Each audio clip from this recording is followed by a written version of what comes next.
दोस्तों, ठंड का मौसम आते ही जो हमें सबसे पहले याद आती है वो है मुरमुरे के लड्डू, जो बहुत ही फेमस हैं। वैसे तो ये लोहड़ी या फिर मकर संक्रांति के अवसर पर खास तौर पर बनाया जाता है, लेकिन ठंड शुरू होते ही इसकी डिमांड हर घर में होने लगती है।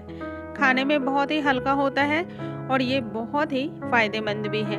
गुड़ और मुरमुरे का जो कॉम्बिनेशन है वो बहुत ही अच्छा है। देखते हैं इसको बनाने का तरीका। हमने इसके लिए लेना है मुरमुरे। सबसे पहले तो मुरमुरे हमने लेना है 250 ग्राम मैंने लिए हैं, और ठीक उसका 3 टाइम्स ज़्यादा हमने गुड़ लिया है, यानी कि 750 ग्राम के आसपास हमने जो है गुड़ लिया है। वैसे आप 700 ग्राम भी ले सकते हैं। अब हमें सबसे पहले जो है तैयार करनी है इसकी चाशनी, क्योंकि जब तक चाशनी नहीं बनेगी परफेक्ट तो आपका मुरमुरे का लड्डू जो है बिल्कुल क्रंची नहीं बनेगा। तो गुड़ की चाशनी बनाने के लिए हमने गीले वाले गुड़ का इस्तेमाल किया है। आप सूखे वाले गुड़ को भी इस्तेमाल में ले सकते हैं।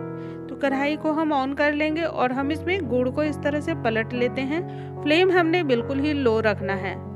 अब हम इसे लगातार चलाते रहेंगे, क्योंकि गुड़ जो होता है वो तले में बहुत ही जल्दी लगने का डर होता है। तो लगातार हम इसे चलाते रहेंगे। यदि आप जो है सूखा गुड़ ले रहे हैं तो आपको बस ध्यान ये रखना है कि आपको स्टार्टिंग में ही 2 चम्मच पानी डाल देना है, जिससे जो है तले में वो चिपकेगा भी नहीं और गुड़ बहुत ही आसानी से गल जाएगा। तो ये देखिए, गुड़ जो है वो मेल्ट होने लगा है। हमें बिल्कुल इस तरह से ही चलाते रहना है। बारी बारी से हम चारों ही साइड से इस तरह से खुरच खुरच कर चलाते रहेंगे और गुड़ में इस तरह का जो है झाग आने लगा है। इसका मतलब जो है गुड़ की चाशनी हमारी बनने के ओर चल पड़ी है। दोस्तों, वैसे तो मुरमुरे के लड्डू बनाना बहुत ही आसान है, बहुत ही इजी इसका मेथड होता है, लेकिन आपकी चाशनी जो है वो परफेक्ट होनी चाहिए, क्योंकि जब तक चाशनी आपकी परफेक्ट नहीं होगी तब तक आपके मुरमुरे के लड्डू अच्छे नहीं बनेंगे। तो हम चाशनी को चेक करने का तरीका ये देखते हैं। हमने सबसे पहले कटोरी में पानी लिया है, उसमें कुछ ड्रॉप जो है हम इस तरह से गुड़ की डालकर देखेंगे। ये देखिए, गुड़ की जो ये चाशनी है वो आसानी से मुड़ जा रही है और तले में भी चिपक रही है। अगर आपकी भी इस तरह हो रही है तो आप समझ जाएं कि आपकी चाशनी अभी बिल्कुल परफेक्ट नहीं है। हम इसे थोड़ी देर और पकाएंगे और फिर चेक करेंगे। तो चेक करने के बाद ये देखिए, हाथों से इस तरह दबाने से खट सी आवाज आ रही है। जैसे हम लोग टॉफी खाते हैं ना, चॉकलेट खाते हैं और वो खटखट सी आवाज आती है। जब तक उस तरह की हमारी चाशनी ना हो जाए तब तक हमारी चाशनी परफेक्ट नहीं है। चाशनी हमारी परफेक्ट है अभी। अब हम इसमें डाल देंगे क्रश किया हुआ अदरक, जो ठंड के मौसम में हमारे गले के लिए, हमारी सेहत के लिए भी बहुत फायदेमंद होता है। अच्छे से मिक्स कर देंगे और इसमें डाल देंगे हम मुरमुरे को। मुरमुरे डालने के बाद हमें थोड़ा सा फास्ट हाथ चलाना पड़ेगा, क्योंकि ये जो है अपना शेप लेने लगता है, आकार लेने लगता है।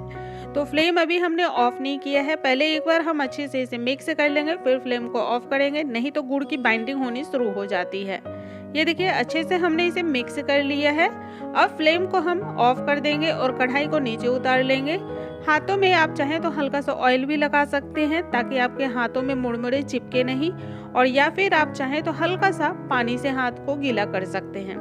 इस तरह से आपका हाथ जलेगा नहीं, क्योंकि ये जो गुड़ की चाशनी होती है ये यदि स्किन में चिपक जाती है तो आपके हाथों को बहुत तेज जला देगी। अच्छे से हम इसे मिक्स करेंगे और इसकी बाइंडिंग हम करना शुरू करेंगे। ये देखिए, हम इसे गोलाकार के शेप में बना रहे हैं। आप चाहें तो कोई भी शेप इसका तैयार कर सकते हैं, लेकिन हमें बनाना है मुरमुरे के लड्डू, तो हम मुरमुरे के लड्डू ही बनाएंगे। हमारे गांव में, हमारे घरों में जब ठंड का मौसम आता था तो हर घर से गुड़ की चाशनी की खुशबू आती थी। ये जो गुड़ की चाशनी की खुशबू आती है ना, ये बहुत ही अच्छी लगती है। सीधे नाक से उतरकर पेट तक पहुंच जाती है आराम से। आपको अलग से कोई और मेहनत करने की जरूरत भी नहीं पड़ती है। इतनी खुशबूदार होती है, ना इसमें किसी और चीज़ को डालना होता है और ना ही कोई तामझाम होता है, लेकिन खाने में ये बहुत अच्छी लगती है और खुशबू तो औसम होती है। ये देखिए, फटाफट से बातें करते करते हमने इतने सारे जो है लड्डू तैयार कर लिए हैं और हमारी ऑलमोस्ट जो है लड्डू बनकर तैयार हो गई है। ये बहुत ही गर्मा गर्म है। अभी हम इसे थोड़ा सा ठंडा कर लेंगे और ये खनकदार सी बनकर तैयार है। दोस्तों, ये लड्डू जो होते हैं मुरमुरे के बहुत ही टेस्टी हैं। ऐसी और भी ढेर सारी वीडियो के लिए आप लगातार हमारे चैनल पर बने रहें। अगले वीडियो में फिर से मिलेंगे, तब तक के लिए नमस्कार दोस्तों।